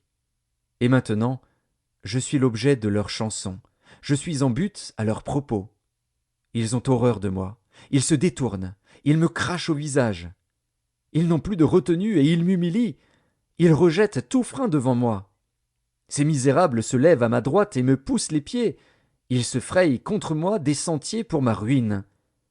Ils détruisent mon propre sentier et travaillent à ma perte, eux à qui personne ne viendrait en aide. Ils arrivent comme par une large brèche, ils se précipitent sous les craquements. Les terreurs m'assiègent. Ma gloire est emportée comme par le vent, mon bonheur a passé comme un nuage. Et maintenant, mon âme s'épanche en mon sein, les jours de la souffrance m'ont saisi. La nuit me perce et m'arrache les os. La douleur qui me ronge ne se donne aucun repos. Par la violence du mal, mon vêtement perd sa forme. Il se colle à mon corps comme ma tunique. Dieu m'a jeté dans la boue, et je ressemble à la poussière et à la cendre. Je crie vers toi, et tu ne me réponds pas. Je me tiens debout, et tu me lances ton regard. Tu deviens cruel contre moi. Tu me combats avec la force de ta main. Tu me soulèves, tu me fais voler au-dessus du vent, et tu m'anéantis au bruit de la tempête. Car, je le sais, tu me mènes à la mort, au rendez-vous de tous les vivants. Mais celui qui va périr n'étend-il pas les mains? Celui qui est dans le malheur n'implore-t-il pas du secours? N'avais-je pas des larmes pour l'infortuné? Mon cœur n'avait-il pas pitié de l'indigent? J'attendais le bonheur, et le malheur est arrivé. J'espérais la lumière, et les ténèbres sont venues. Mes entrailles bouillonnent sans relâche, les jours de la calamité m'ont surpris. Je marche noirci, mais non par le soleil. Je me lève en pleine assemblée, et je crie. Je suis devenu le frère des chacals, le compagnon des autruches. Ma peau noircit et tombe. Mes os brûlent et se dessèchent. Ma harpe n'est plus qu'un instrument de deuil, et mon chalumeau ne peut rendre que des sons plaintifs. Job, chapitre 31. J'avais fait un pacte avec mes yeux, et je n'aurais pas arrêté mes regards sur une vierge. Quelle part Dieu m'eût-il réservé d'en haut? Quel héritage le Tout-Puissant m'eût-il envoyé des cieux? La ruine n'est-elle pas pour le méchant, et le malheur pour ceux qui commettent l'iniquité? Dieu n'a-t-il pas connu mes voies? N'a-t-il pas compté tous mes pas? Si j'ai marché dans le mensonge, si mon pied a couru vers la fraude, que Dieu me pèse dans des balances justes, et il reconnaîtra mon intégrité. Si mon pas s'est détourné du droit chemin, si mon cœur a suivi mes yeux, si quelque souillure s'est attachée à mes mains, que je sème et qu'un autre moissonne, et que mes rejetons soient déracinés. Si mon cœur a été séduit par une femme, si j'ai fait le guet à la porte de mon prochain, que ma femme tourne la meule pour un autre, et que d'autres la déshonorent. Car c'est un crime, un forfait que punissent les juges. C'est un feu qui dévore jusqu'à la ruine, et qui aurait détruit toute ma richesse. Si j'ai méprisé le droit de mon serviteur ou de ma servante, lorsqu'ils étaient en contestation avec moi, Qu'ai-je à faire quand Dieu se lève? Qu'ai-je à répondre quand il châtie? Celui qui m'a créé dans le ventre de ma mère ne l'a-t-il pas créé? Le même Dieu ne nous a-t-il pas formés dans le sein maternel? Si j'ai refusé aux pauvres ce qu'ils demandaient, si j'ai fait languir les yeux de la veuve, si j'ai mangé seul mon pain, sans que l'orphelin en ait eu sa part, moi qui l'ai dès ma jeunesse élevé comme un père, moi qui dès ma naissance ai soutenu la veuve, si j'ai vu le malheureux manquer de vêtements, l'indigent n'avoir point de couverture, sans que ses reins m'aient béni, sans qu'il ait été réchauffé par la toison de mes agneaux, si j'ai levé la main contre l'orphelin, parce que je me sentais un appui dans les juges, que mon épaule se détache de sa jointure, que mon bras tombe et qu'il se brise. Car les châtiments de Dieu m'épouvantent, et je ne puis rien devant sa majesté. Si j'ai mis dans l'or ma confiance, si j'ai dit alors, tu es mon espoir, si je me suis réjoui de la grandeur de mes biens, de la quantité des richesses que j'avais acquises, si j'ai regardé le soleil quand il brillait, la lune quand elle s'avançait majestueuse, et si mon cœur s'est laissé séduire en secret, si ma main s'est portée sur ma bouche, c'est encore un crime que doivent punir les juges, et j'aurais renié le Dieu d'en haut. Si j'ai été joyeux du malheur de mon ennemi, si j'ai sauté d'allégresse quand les revers l'ont atteint, moi qui n'ai pas permis à ma langue de pécher, de demander sa mort avec imprécation, si les gens de ma tente ne disaient pas où est celui qui n'a pas été rassasié de sa viande? Si l'étranger passait la nuit dehors, si je n'ouvrais pas ma porte aux voyageurs, si, comme les hommes, j'ai caché mes transgressions et renfermé mes iniquités dans mon sein, parce que j'avais peur de la multitude, parce que je craignais le mépris des familles, me tenant à l'écart et n'osant franchir ma porte, oh, qui me fera trouver quelqu'un qui m'écoute? Voilà ma défense toute signée. Que le Tout-Puissant me réponde. Qui me donnera la plainte écrite par mon adversaire? Je porterai son écrit sur mon épaule, je l'attacherai sur mon front comme une couronne. Je lui rendrai compte de tous mes pas, je m'approcherai de lui comme un prince. Si ma terre crie contre moi, et que ses sillons versent des larmes, si j'en ai mangé le produit sans l'avoir payé, et que j'ai attristé l'âme de ses anciens maîtres, qu'il y croisse des épines au lieu de froment, et de l'ivraie au lieu de l'orge. Fin des paroles de Job. Job, chapitre 32. Ces trois hommes cessèrent de répondre à Job parce qu'ils se regardaient comme justes. Alors s'enflamma de colère Élihu, fils de Barakil, de Buz, de la famille de Ram. Sa colère s'enflamma contre Job, parce qu'il se disait juste devant Dieu. Et sa colère s'enflamma contre ses trois amis, parce qu'ils ne trouvaient rien à répondre et que néanmoins ils condamnaient Job. Comme ils étaient plus âgés que lui, Élihu avait attendu jusqu'à ce moment pour parler à Job. Mais, voyant qu'il n'y avait plus de réponse dans la bouche de ces trois hommes, Élihu s'enflamma de colère. Et Élihu, fils de Barakil de Buz, prit la parole et dit : Je suis jeune, et vous êtes des vieillards. C'est pourquoi j'ai craint, j'ai redouté de vous faire connaître mon sentiment. Je disais en moi-même : les jours parleront, le grand nombre des années enseignera la sagesse. Mais en réalité, dans l'homme, c'est l'esprit, le souffle du Tout-Puissant, qui donne l'intelligence. Ce n'est pas l'âge qui procure la sagesse, ce n'est pas la vieillesse qui rend capable de juger. Voilà pourquoi je dis : écoute, moi aussi j'exposerai ma pensée. J'ai attendu la fin de vos discours, j'ai suivi vos raisonnements, votre examen des paroles de Job. Je vous ai donné toute mon attention. Et voici, aucun de vous ne l'a convaincu, aucun n'a réfuté ses paroles. Ne dites pas cependant, en lui nous avons trouvé la sagesse. C'est Dieu qui peut le confondre, ce n'est pas un homme. Il ne s'est pas adressé directement à moi. Aussi, lui répondrai-je tout autrement que vous. Ils ont peur, ils ne répondent plus. Ils ont la parole coupée. J'ai attendu qu'ils eussent fini leur discours, qu'ils s'arrêtassent et ne sussent que répliquer. À mon tour, je veux répondre aussi, je veux dire aussi ce que je pense. Car je suis plein de paroles. L'esprit me presse au-dedans de moi. Mon intérieur est comme un vin qui n'a pas d'issue, comme des outres neuves qui vont éclater. Je parlerai pour respirer à l'aise. J'ouvrirai mes lèvres et je répondrai. Je n'aurai point égard à l'apparence, et je ne flatterai personne. car je ne sais pas flatter. Mon Créateur m'enlèverait bien vite. Job, chapitre 33.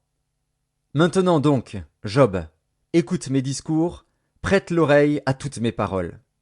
Voici, j'ouvre la bouche, ma langue se remue dans mon palais. C'est avec droiture de cœur que je vais parler, c'est la vérité pure qu'exprimeront mes lèvres. L'Esprit de Dieu m'a créé, et le souffle du Tout-Puissant m'anime. Si tu le peux, réponds-moi, défends ta cause, tiens-toi prêt. Devant Dieu je suis ton semblable, j'ai été comme toi formé de la boue. Ainsi mes terreurs ne te troubleront pas, et mon poids ne saurait t'accabler. Mais tu as dit à mes oreilles, et j'ai entendu le son de tes paroles. Je suis pur, je suis sans péché, je suis net, il n'y a point en moi d'iniquité. Et Dieu trouve contre moi des motifs de haine, il me traite comme son ennemi. Il met mes pieds dans les ceps, il surveille tous mes mouvements. Je te répondrai qu'en cela tu n'as pas raison, car Dieu est plus grand que l'homme. Veux-tu donc disputer avec lui, parce qu'il ne rend aucun compte de ses actes? Dieu parle cependant, tantôt d'une manière, tantôt d'une autre, et l'on n'y prend point garde. Il parle par des songes, par des visions nocturnes, quand les hommes sont livrés à un profond sommeil, quand ils sont endormis sur leur couche. Alors il leur donne des avertissements et met le sceau à ses instructions, afin de détourner l'homme du mal et de le préserver de l'orgueil, afin de garantir son âme de la fosse et sa vie des coups du glaive. Par la douleur aussi l'homme est repris sur sa couche, quand une lutte continue vient agiter ses os. Alors il prend en dégoût le pain, même les aliments les plus exquis. Sa chair se consume et disparaît, ses os qu'on ne voyait pas sont mis à nu. Son âme s'approche de la fosse, et sa vie des messagers de la mort. Mais s'il se trouve pour lui un ange intercesseur, un d'entre les 1000 qui annonce à l'homme la voie qu'il doit suivre, Dieu a compassion de lui et dit à l'ange, « Délivre-le, afin qu'il ne descende pas dans la fosse. » J'ai trouvé une rançon. Et sa chair a plus de fraîcheur qu'au premier âge. Il revient au jour de sa jeunesse. Il adresse à Dieu sa prière, et Dieu lui est propice, lui laisse voir sa face avec joie, et lui rend son innocence. Il chante devant les hommes et dit, « J'ai péché, j'ai violé la justice, et je n'ai pas été puni comme je le méritais. Dieu a délivré mon âme pour qu'elle n'entrât pas dans la fosse, et ma vie s'épanouit à la lumière. » Voilà tout ce que Dieu fait, 2 fois, 3 fois, avec l'homme, pour ramener son âme de la fosse, pour l'éclairer de la lumière des vivants. Sois attentif, Job, écoute-moi, tais-toi, et je parlerai. Si tu as quelque chose à dire, réponds-moi, parle, car je voudrais te donner raison. Si tu n'as rien à dire, écoute-moi, tais-toi, et je t'enseignerai la sagesse. Job, chapitre 34. Élihu reprit et dit, « Sages, écoutez mes discours. Vous qui êtes intelligents, prêtez-moi l'oreille. Car l'oreille discerne les paroles, comme le palais savoure les aliments. Choisissons ce qui est juste, voyons entre nous ce qui est bon. » Job dit, « Je suis innocent, et Dieu me refuse justice. J'ai raison, et je passe pour menteur. Ma plaie est douloureuse, et je suis sans péché. Y a-t-il un homme semblable à Job, buvant la raillerie comme l'eau, marchant en société de ceux qui font le mal, cheminant de pair avec les impies? Car il a dit, il est inutile à l'homme de mettre son plaisir en Dieu. Écoutez-moi donc, homme de sens. Loin de Dieu l'injustice, loin du Tout-Puissant l'iniquité. Il rend à l'homme selon ses œuvres, il rétribue chacun selon ses voies. Non, certes, Dieu ne commet pas l'iniquité, le Tout-Puissant ne viole pas la justice. Qui l'a chargé de gouverner la terre? Qui a confié l'univers à ses soins? S'il ne pensait qu'à lui-même, s'il retirait à lui son esprit et son souffle, toute chair périrait soudain, et l'homme rentrerait dans la poussière. Si tu as de l'intelligence, écoute ceci, prête l'oreille au son de mes paroles. Un ennemi de la justice régnerait-il? Et condamneras-tu le juste, le puissant, qui proclame la méchanceté des rois et l'iniquité des princes, qui n'a point égard à l'apparence des grands et ne distingue pas le riche du pauvre, parce que tous sont l'ouvrage de ses mains? En un instant, ils perdent la vie. Au milieu de la nuit, un peuple chancelle et périt. Le puissant disparaît, sans la main d'aucun homme. Car Dieu voit la conduite de tous. Il a les regards sur les pas de chacun. Il n'y a ni ténèbres, ni ombre de la mort, où puissent se cacher ceux qui commettent l'iniquité. Dieu n'a pas besoin d'observer longtemps, pour qu'un homme entre en jugement avec lui. Il brise les grands sans information, et il met d'autres à leur place. Car il connaît leurs œuvres. Il les renverse de nuit, et ils sont écrasés. Il les frappe comme des impies, à la face de tous les regards. En se détournant de lui, en abandonnant toutes ses voies, ils ont fait monter à Dieu le cri du pauvre. Ils l'ont rendu attentif au cri des malheureux. S'il donne le repos, qui répandra le trouble? S'il cache sa face, qui pourra le voir? Il traite à l'égal soit une nation, soit un homme, afin que l'impie ne domine plus, et qu'il ne soit plus un piège pour le peuple. Car a-t-il jamais dit à Dieu, « J'ai été châtié, je ne pécherai plus. Montre-moi ce que je ne vois pas. Si j'ai commis des injustices, je n'en commettrai plus. » Est-ce d'après toi que Dieu rendra la justice? C'est toi qui rejettes, qui choisis, mais non pas moi. Ce que tu sais, dis-le donc. Les hommes de sens seront de mon avis. Le sage qui m'écoute pensera comme moi. Job parle sans intelligence, et ses discours manquent de raison. Qu'il continue donc à être éprouvé, puisqu'il répond comme font les méchants. Car il ajoute à ses fautes de nouveaux péchés. Il bat des mains au milieu de nous, il multiplie ses paroles contre Dieu. Job, chapitre 35. Élihu reprit et dit: Imagines-tu avoir raison? Penses-tu te justifier devant Dieu quand tu dis: Que me sert-il? Que me revient-il de ne pas pécher? C'est à toi que je vais répondre, et à tes amis en même temps. Considère les cieux et regarde. Vois les nuées, comme elles sont au-dessus de toi. Si tu pèches, quel tort lui causes-tu? Et quand tes péchés se multiplient, que lui fais-tu? Si tu es juste, que lui donnes-tu? Que reçoit-il de ta main? Ta méchanceté ne peut nuire qu'à ton semblable, ta justice n'est utile qu'au Fils de l'homme. On crie contre la multitude des oppresseurs, on se plaint de la violence d'un grand nombre. Mais nul ne dit: Où est Dieu, mon Créateur, qui inspire des chants d'allégresse pendant la nuit, qui nous instruit plus que les bêtes de la terre, et nous donne l'intelligence plus qu'aux oiseaux du ciel? On a beau crier alors, Dieu ne répond pas, à cause de l'orgueil des méchants. C'est en vain que l'on crie. Dieu n'écoute pas, le Tout-Puissant n'y a point égard. Bien que tu dises que tu ne le vois pas, ta cause est devant lui. Attends-le. Mais, parce que sa colère ne sévit point encore, ce n'est pas à dire qu'il est peu souci du crime. Ainsi Job ouvre vainement la bouche, il multiplie les paroles sans intelligence. Job, chapitre 36. Élihu continua et dit: Attends un peu, et je vais poursuivre, car j'ai des paroles encore pour la cause de Dieu.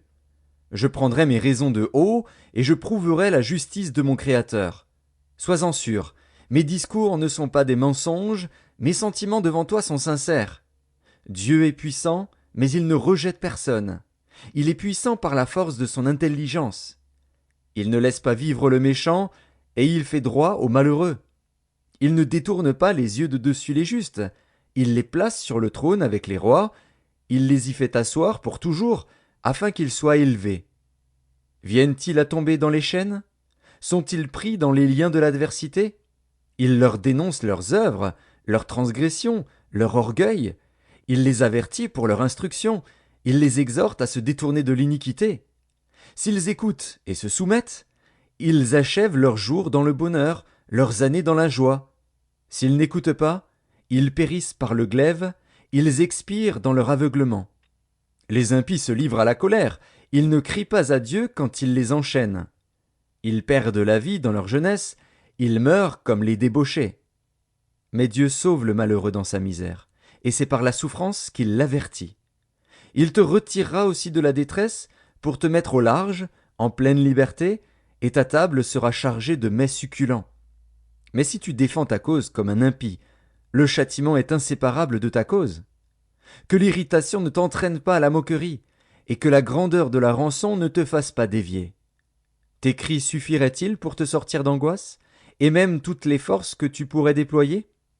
Ne soupire pas après la nuit, qui enlève les peuples de leur place. Garde-toi de te livrer au mal, car la souffrance t'y dispose. Dieu est grand par sa puissance. Qui saurait enseigner comme lui? Qui lui prescrit ses voies? Qui ose dire tu fais mal? Souviens-toi d'exalter ses œuvres, que célèbrent tous les hommes. Tout homme les contemple, chacun les voit de loin. Dieu est grand, mais sa grandeur nous échappe.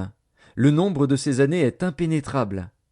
Il attire à lui les gouttes d'eau, il les réduit en vapeur et forme la pluie. Les nuages la laissent couler, ils la répandent sur la foule des hommes. Et qui comprendra le déchirement de la nuée, le fracas de sa tente? Voici, il étend autour de lui sa lumière, et il se cache jusque dans les profondeurs de la mer. Par ses moyens il juge les peuples, et il donne la nourriture avec abondance. Il prend la lumière dans sa main, il la dirige sur ses adversaires. Il s'annonce par un grondement. Les troupeaux pressentent son approche. Job, chapitre 37. Mon cœur est tout tremblant, il bondit hors de sa place. Écoutez, écoutez le frémissement de sa voix, le grondement qui sort de sa bouche. Il le fait rouler dans toute l'étendue des cieux, et son éclair brille jusqu'aux extrémités de la terre. Puis éclate un rugissement. Il tonne de sa voix majestueuse. Il ne retient plus l'éclair, dès que sa voix retentit. Dieu tonne avec sa voix d'une manière merveilleuse. Il fait de grandes choses que nous ne comprenons pas. Il dit à la neige, tombe sur la terre. Il le dit à la pluie, même aux plus fortes pluies. Il met un sceau sur la main de tous les hommes, afin que tous se reconnaissent comme ses créatures. L'animal sauvage se retire dans une caverne et se couche dans sa tanière. L'ouragan vient du midi, et le froid des vents du nord. Par son souffle, Dieu produit la glace. Il réduit l'espace où se répandaient les eaux. Il charge de vapeur les nuages, il les disperse étincelants. Leurs évolutions varient selon ses desseins, pour l'accomplissement de tout ce qu'il leur ordonne, sur la face de la terre habitée. C'est comme une verge dont il frappe sa terre, ou comme un signe de son amour, qu'il les fait apparaître. Job, sois attentif à ces choses. Considère encore les merveilles de Dieu. Sais-tu comment Dieu les dirige et fait briller son nuage étincelant? Comprends-tu le balancement des nuées, les merveilles de celui dont la science est parfaite? Sais-tu pourquoi tes vêtements sont chauds quand la terre se repose par le vent du midi? Peux-tu, comme lui, étendre les cieux, aussi solides qu'un miroir de fonte? Fais-nous connaître ce que nous devons lui dire. Nous sommes trop ignorants pour nous adresser à lui. Lui annoncera-t-on que je parlerai? Mais quel est l'homme qui désire sa perte? On ne peut fixer le soleil qui resplendit dans les cieux, lorsqu'un vent passe et en ramène la pureté. Le septentrion le rend éclatant comme l'or. Oh, que la majesté de Dieu est redoutable! Nous ne saurions parvenir jusqu'au Tout-Puissant, grand par la force, par la justice, par le droit souverain. Il ne répond pas. C'est pourquoi les hommes doivent le craindre. Il ne porte les regards sur aucun sage. Job, chapitre 38. L'Éternel répondit à Job du milieu de la tempête et dit: Qui est celui qui obscurcit mes desseins par des discours sans intelligence? Saint terrain comme un vaillant homme, je t'interrogerai, et tu m'instruiras. Où étais-tu quand je fondais la terre? Dis-le, si tu as de l'intelligence. Qui en a fixé les dimensions? Le sais-tu? Ou qui a étendu sur elle le cordeau? Sur quoi ces bases sont-elles appuyées? Ou qui en a posé la pierre angulaire? Alors que les étoiles du matin éclataient en chants d'allégresse, et que tous les fils de Dieu poussaient des cris de joie? Qui a fermé la mer avec des portes, quand elle s'élança du sein maternel? Quand je fis de la nuée son vêtement, et de l'obscurité ses langes? Quand je lui imposai ma loi, et que je lui mis des barrières et des portes? Quand je dis, tu viendras jusqu'ici, tu n'iras pas au-delà, ici s'arrêtera l'orgueil de tes flots? Depuis que tu existes, as-tu commandé au matin? As-tu montré sa place à l'aurore, pour qu'elle saisisse les extrémités de la terre, et que les méchants en soient secoués? Pour que la terre se transforme comme l'argile qui reçoit une empreinte, et qu'elle soit parée comme d'un vêtement? Pour que les méchants soient privés de leur lumière, et que le bras qui se lève soit brisé? As-tu pénétré jusqu'aux sources de la mer? T'es-tu promené dans les profondeurs de l'abîme? Les portes de la mort t'ont-elles été ouvertes? As-tu vu les portes de l'ombre de la mort? As-tu embrassé du regard l'étendue de la terre? Parle, si tu sais toutes ces choses. Où est le chemin qui conduit au séjour de la lumière? Et les ténèbres, où ont-elles leur demeure? Peux-tu les saisir à leurs limites et connaître les sentiers de leur habitation? Tu le sais, car alors tu étais né, et le nombre de tes jours est grand. Es-tu parvenu jusqu'aux amas de neige? As-tu vu les dépôts de grêle, que je tiens en réserve pour les temps de détresse, pour les jours de guerre et de bataille? Par quel chemin la lumière se divise-t-elle, et le vent d'Orient se répand-il sur la terre? Qui a ouvert un passage à la pluie, et tracé la route de l'éclair et du tonnerre, pour que la pluie tombe sur une terre sans habitants, sur un désert où il n'y a point d'homme? Pour qu'elle abreuve les lieux solitaires et arides, et qu'elle fasse germer et sortir l'herbe? La pluie a-t-elle un père? Qui fait naître les gouttes de la rosée? Du sein de qui sort la glace, et qui enfante le frimas du ciel, pour que les eaux se cachent comme une pierre, et que la surface de l'abîme soit enchaînée? Noues-tu les liens des Pléiades, ou détaches-tu les cordages de l'Orient? Fais-tu paraître en leur temps les signes du zodiaque, et conduis-tu la grande ours avec ses petits? Connais-tu les lois du ciel? Règles-tu son pouvoir sur la terre? Élèves-tu la voix jusqu'aux nuées, pour appeler à toi des torrents d'eau? Lances-tu les éclairs? Partent-ils? Te disent-ils, nous voici? Qui a mis la sagesse dans le cœur, ou qui a donné l'intelligence à l'esprit? Qui peut avec sagesse compter les nuages, et verser les outres des cieux, pour que la poussière se mette à ruisseler, et que les mottes de terre se collent ensemble? Chasses-tu la proie pour la lionne, et apaises-tu la faim des lionceaux, quand ils sont couchés dans leur tanière, quand ils sont en embuscade dans leur repère? Qui prépare au corbeau sa pâture, quand ses petits crient vers Dieu, quand ils sont errants et affamés? Job, chapitre 39. Sais-tu quand les chèvres sauvages font leurs petits? Observes-tu les biches quand elles mettent bas? Comptes-tu les mois pendant lesquels elles portent, et connais-tu l'époque où elles enfantent? Elles se courbent, laissent échapper leur progéniture, et sont délivrées de leur douleur. Leurs petits prennent de la vigueur et grandissent en plein air, ils s'éloignent et ne reviennent plus auprès d'elles. Qui met en liberté l'âne sauvage, et l'affranchit de tout lien? J'ai fait du désert son habitation, de la terre salée sa demeure. Il se rit du tumulte des villes, il n'entend pas les cris d'un maître. Il parcourt les montagnes pour trouver sa pâture, il est à la recherche de tout ce qui est vert. Le buffle veut-il être à ton service? Passe-t-il la nuit vers ta crèche? L'attaches-tu par une corde pour qu'il trace un sillon?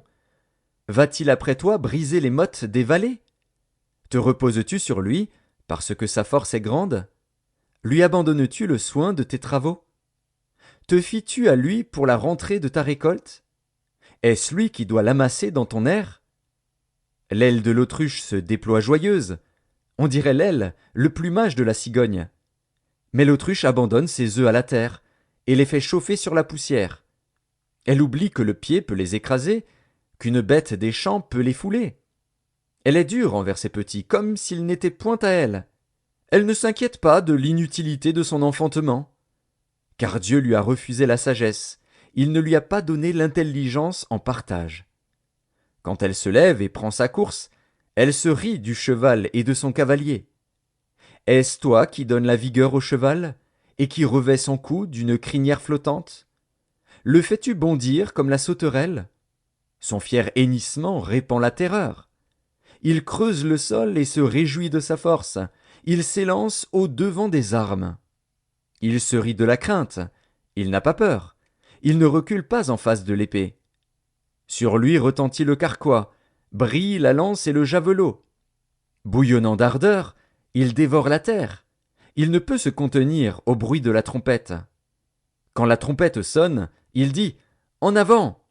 Et de loin il flaire la bataille, la voix tonnante des chefs et les cris de guerre. Est-ce par ton intelligence que l'épervier prend son vol et qu'il étend ses ailes vers le midi? Est-ce par ton ordre que l'aigle s'élève et qu'il place son nid sur les hauteurs? C'est dans les rochers qu'il habite, qu'il a sa demeure, sur la cime des rochers, sur le sommet des monts. De là il épie sa proie, il plonge au loin les regards. Ses petits boivent le sang. Et là où sont des cadavres, l'aigle se trouve. Job, chapitre 40. L'Éternel, s'adressant à Job, dit: Celui qui dispute contre le Tout-Puissant est-il convaincu? Celui qui conteste avec Dieu a-t-il une réplique à faire? Job répondit à l'Éternel et dit: Voici, je suis trop peu de choses. Que te répliquerai-je? Je mets la main sur ma bouche. J'ai parlé une fois, je ne répondrai plus. 2 fois, je n'ajouterai rien. L'Éternel répondit à Job du milieu de la tempête et dit: Saint terrain comme un vaillant homme. Je t'interrogerai, et tu m'instruiras. Anéantiras-tu jusqu'à ma justice? Me condamneras-tu pour te donner droit? As-tu un bras comme celui de Dieu, une voix tonnante comme la sienne? Orne-toi de magnificence et de grandeur, revêt-toi de splendeur et de gloire. Répands les flots de ta colère, et d'un regard abaisse les hautains. D'un regard humilie les hautains, écrase sur place les méchants. Cache-les tous ensemble dans la poussière, enferme leur front dans les ténèbres. Alors je rends hommage à la puissance de ta droite. Voici l'hippopotame, à qui j'ai donné la vie comme à toi. Il mange de l'herbe comme le bœuf. Le voici. Sa force est dans ses reins, et sa vigueur dans les muscles de son ventre. Il plie sa queue aussi ferme qu'un cèdre, les nerfs de ses cuisses sont entrelacés. Ses os sont des tubes d'airain, ses membres sont comme des barres de fer. Il est la première des œuvres de Dieu. Celui qui l'a fait l'a pourvu d'un glaive. Il trouve sa pâture dans les montagnes, où se jouent toutes les bêtes des champs. Il se couche sous les lotus, au milieu des roseaux et des marécages. Les lotus le couvrent de leur ombre, les saules du torrent l'environnent. Que le fleuve vienne à déborder, il ne s'enfuit pas. Que le Jourdain se précipite dans sa gueule, il reste calme. Est-ce à force ouverte qu'on pourra le saisir? Est-ce au moyen de filets qu'on lui percera le nez? Job, chapitre 41. Prendras-tu le crocodile à l'hameçon? Saisiras-tu sa langue avec une corde? Mettras-tu un jonc dans ses narines? Lui perceras-tu la mâchoire avec un crochet? Te pressera-t-il de supplications? Te parlera-t-il d'une voix douce? Fera-t-il une alliance avec toi pour devenir à toujours ton esclave? Joueras-tu avec lui comme avec un oiseau? L'attacheras-tu pour amuser tes jeunes filles? Les pêcheurs en trafiquent-ils? Le partagent-ils entre les marchands? Couvriras-tu sa peau de dard et sa tête de harpon? Dresse ta main contre lui, et tu ne t'aviseras plus de l'attaquer. Voici, on est trompé dans son attente. À son seul aspect, n'est-on pas terrassé? Nul n'est assez hardi pour l'exciter. Qui donc me résisterait en face? De qui suis-je le débiteur? Je le payerai. Sous le ciel tout m'appartient. Je veux encore parler de ses membres, et de sa force, et de la beauté de sa structure. Qui soulèvera son vêtement? Qui pénétrera entre ses mâchoires? Qui ouvrira les portes de sa gueule? Autour de ses dents habite la terreur. Ses magnifiques et puissants boucliers sont unis ensemble comme par un sceau. Ils se serrent l'un contre l'autre, et l'air ne passerait pas entre eux. Ce sont des frères qui s'embrassent, se saisissent, demeurent inséparables. Ses éternuements font briller la lumière. Ses yeux sont comme les paupières de l'aurore. Des flammes jaillissent de sa bouche, des étincelles de feu s'en échappent. Une fumée sort de ses narines, comme d'un vase qui bout, d'une chaudière ardente. Son souffle allume les charbons, sa gueule lance la flamme. La force a son cou pour demeure, et l'effroi bondit au devant de lui. Ses parties charnues tiennent ensemble, fondues sur lui, inébranlables. Son cœur est dur comme la pierre, dur comme la meule inférieure. Quand il se lève, les plus vaillants ont peur, et l'épouvante les fait fuir. C'est en vain qu'on l'attaque avec l'épée. La lance, le javelot, la cuirasse ne servent à rien. Il regarde le fer comme de la paille, l'airain comme du bois pourri. La flèche ne le met pas en fuite. Les pierres de la fronde sont pour lui du chaume. Il ne voit dans la massue qu'un brin de paille. Il rit au sifflement des dards. Sous son ventre sont des pointes aiguës. On dirait une herse qui l'étend sur le limon. Il fait bouillir le fond de la mer comme une chaudière. Il l'agite comme un vase rempli de parfums.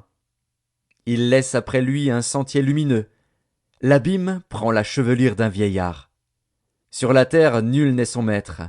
Il a été créé pour ne rien craindre. Il regarde avec dédain tout ce qui est élevé. Il est le roi des plus fiers animaux. Job, chapitre 42. Job répondit à l'Éternel et dit: Je reconnais que tu peux tout, et que rien ne s'oppose à tes pensées. Quel est celui qui a la folie d'obscurcir mes desseins? Oui, j'ai parlé, sans les comprendre, de merveilles qui me dépassent et que je ne conçois pas. Écoute-moi, et je parlerai. Je t'interrogerai, et tu m'instruiras. Mon oreille avait entendu parler de toi. Mais maintenant, mon œil t'a vu. C'est pourquoi je me condamne, et je me repens sur la poussière et sur la cendre. Après que l'Éternel eut adressé ces paroles à Job, il dit à Éliphaz de Théman: Ma colère est enflammée contre toi et contre tes deux amis, parce que vous n'avez pas parlé de moi avec droiture comme l'a fait mon serviteur Job.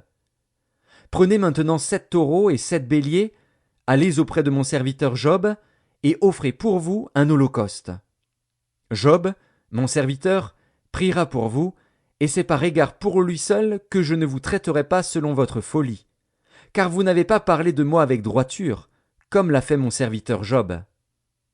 Éliphaz de Théman, Bildad de Shuar, et Tsophar de Naama allèrent et firent comme l'Éternel leur avait dit.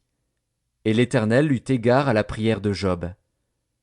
L'Éternel rétablit Job dans son premier état, quand Job eut prié pour ses amis, et l'Éternel lui accorda le double de tout ce qu'il avait possédé. Les frères, les sœurs et les anciens amis de Job vinrent tous le visiter, et ils mangèrent avec lui dans sa maison. Ils le plaignirent et le consolèrent de tous les malheurs que l'Éternel avait fait venir sur lui, et chacun lui donna un quesita et un anneau d'or. Pendant ces dernières années, Job reçut de l'Éternel plus de bénédictions qu'il n'en avait reçues dans les premières. Il posséda 14 000 brebis, 6 000 chameaux, 1 000 paires de bœufs et 1 000 ânesses. Il eut 7 fils et 3 filles. Il donna à la première le nom de Jémima, à la seconde celui de Ketsia, et à la troisième celui de Kéren-Hapuk. Il n'y avait pas dans tout le pays d'aussi belles femmes que les filles de Job. Leur père leur accorda une part d'héritage parmi leurs frères. Job vécut après cela 140 ans, et il vit ses fils et les fils de ses fils jusqu'à la 4e génération. Et Job mourut, âgé et rassasié de jours.